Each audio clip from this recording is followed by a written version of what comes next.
Hey guys, welcome. It seemed like people are starting to respond already in the last hour and a half to my how to spot a fake martial arts expert. I'm going to do a second one here because there's stuff that especially like beginners and people need to know. So I'm going to do more stuff, but first I'm going to apologize and say yes, I'm an emotional guy and be a little vulnerable here.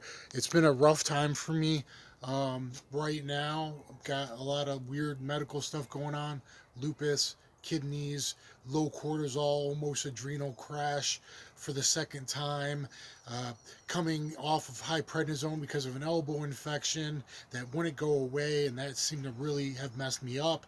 And I was in a heck of a lot of pain and looking really bad, and almost had to go to the emergency room. And then, like, after a couple days, the pain kind of went way up high and seemed to like get better, and I did really good for about 6-7 days. And then Christmas hit and stress, and then like the pain was back the day after Christmas. And I won't get any kind of results. I got protein in my urine, and weird things just starting to go out of range, and bad stuff. People with lupus usually die, kidney failure, nephritis, and having a lot of other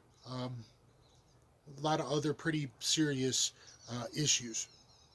So having said that, yes, I'm an emotional guy like Mike Tyson, man, and sometimes I might be a little wacky, but there's reasons, and the holidays are hard for a lot of people. Okay, you guys, there's other things to look out for fake martial arts masters. Number one, watch the attack. Is the attack realistic? Is it a Shumanuchi? Yeah! Man, I've bounced. I've been around. I have never seen someone attack that way. Now, it could be like a bottle, maybe, but I just haven't really seen that one. And so if you focus on Shomanuchi all day, maybe it's time your martial art got a little upgrade. Guys, watch the feeder. If the attack is pre-choreographed, lunge punch. Pre-choreographed, lunge punch. Slow. There's been like one lunge punch in all MMA. The guy who lost Anderson Silva on kick catch right hand at 205. He actually, I think, won a fight that way.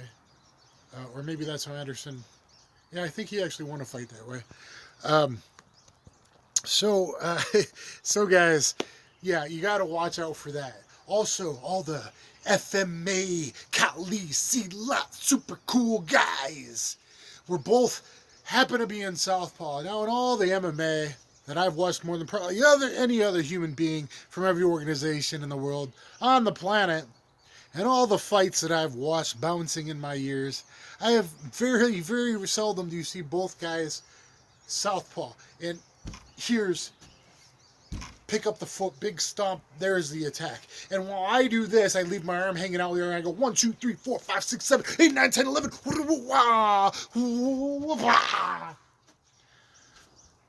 You just did 13 things Super Saiyan, like an anime in a video game where the guy held his arm out.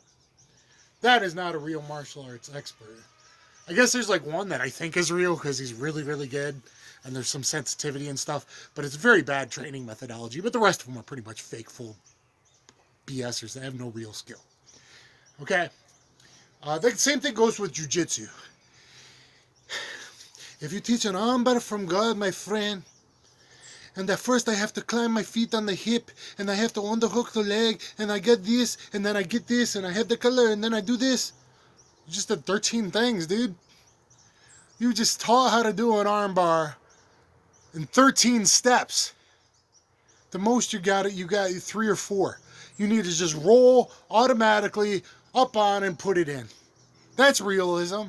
You got to roll in a ball, lift your hips off the ground, chop down on the neck, don't cross your feet because you get slammed. People teaching that all the time now because they never did real sparring, real fighting, NHB, Vale Tudo, thought about pride rules. When you're on bottom, you don't cross your ankles. You chop down on the neck, and the other leg's heavy on the back, so you don't get picked up and slammed. Your body's not one unit like when you cross your feet. People do this crap all the time wrong. And anyway, 13 steps, as if the other guy doesn't suck his elbow in to block your hips, square his hips up. Like, while you're doing all that, like the guy doesn't go, oh, I pull my arm out and punch you in the face. So Jiu-jitsu does it too. It's not just TMA, Tae Kwon Do, karate.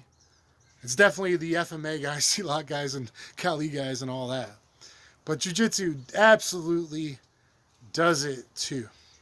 Speaking of jiu-jitsu guys teaching self-defense. A lot of them now are just sport-trained guys, and they got self-defense DVDs, or they teach a combative system. Well, I've watched a good couple hours, or I've watched the entire DVD, and people eat this stuff up like it's the legit stuff. And these may be good, great grapplers. They may be.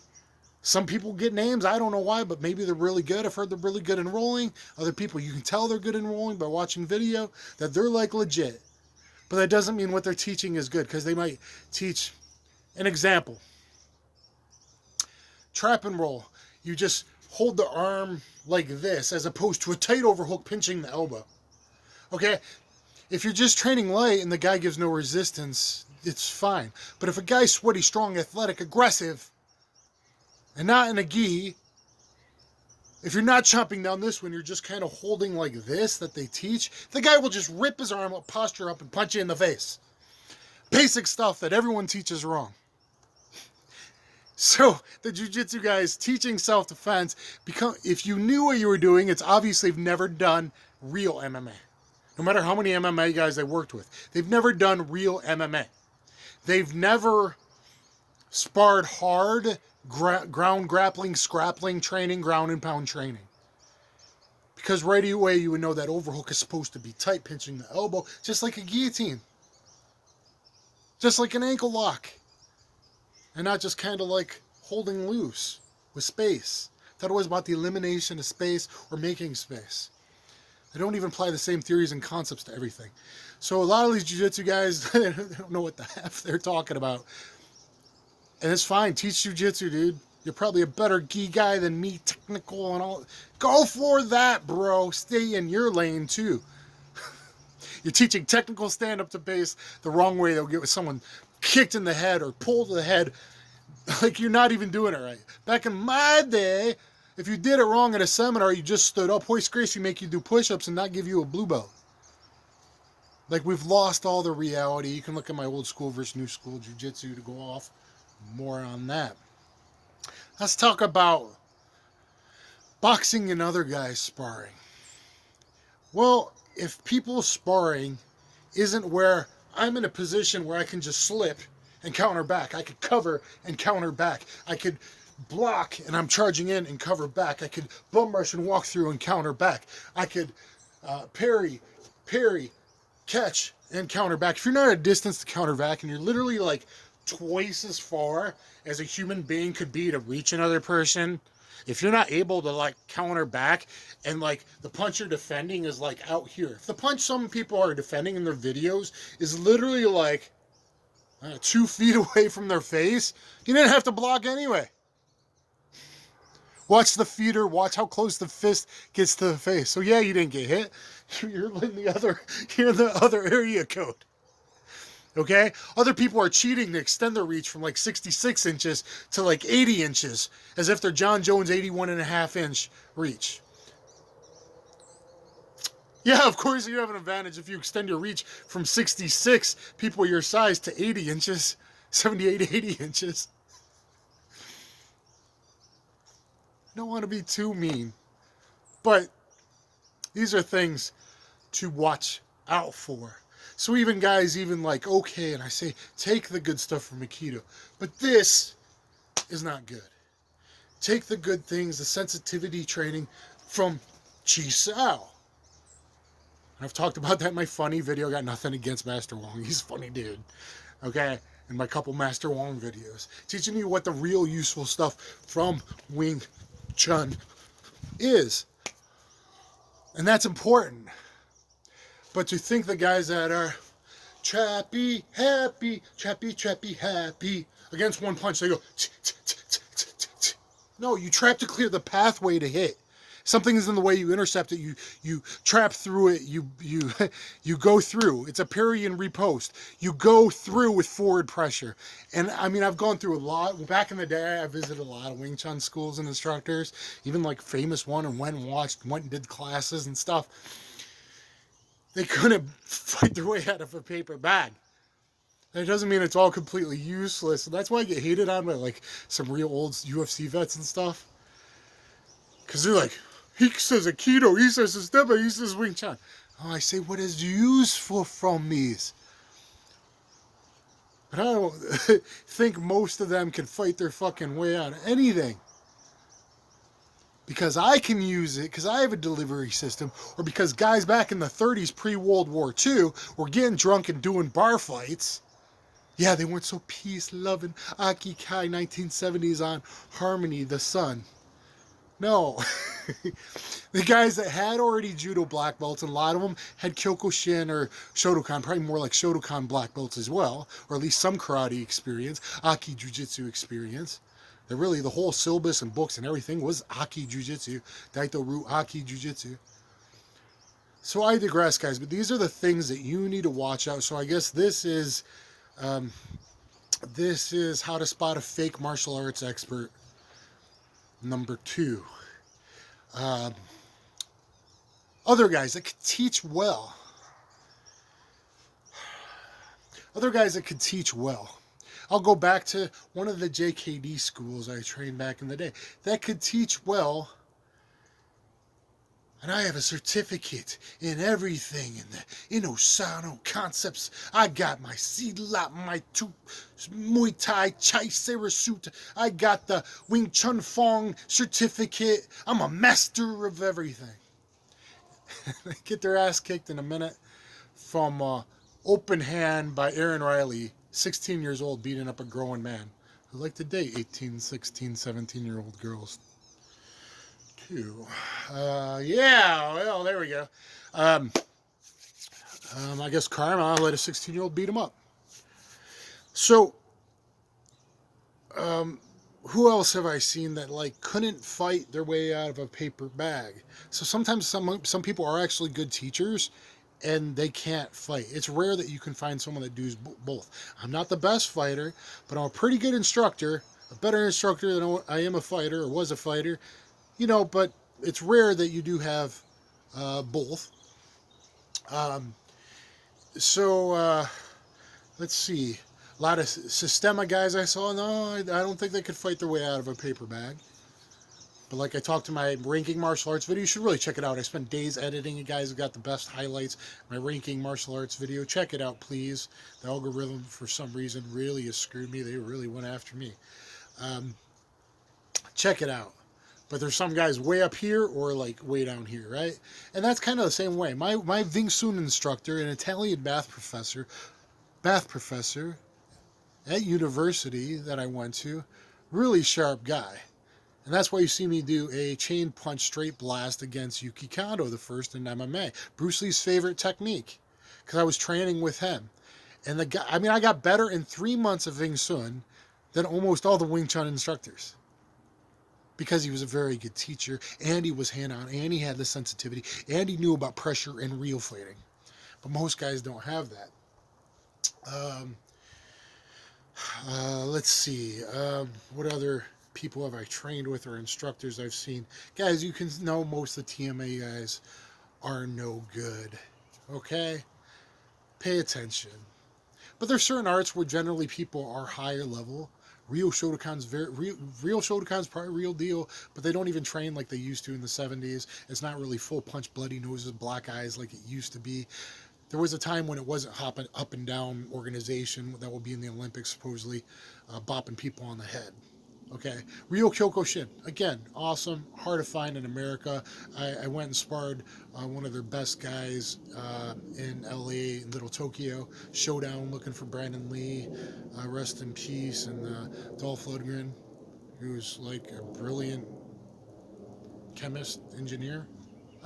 But anyway, guys, I think I babbled enough. Please always thumbs up my videos. The algorithm's gone after me. Please, it really makes a big deal to me.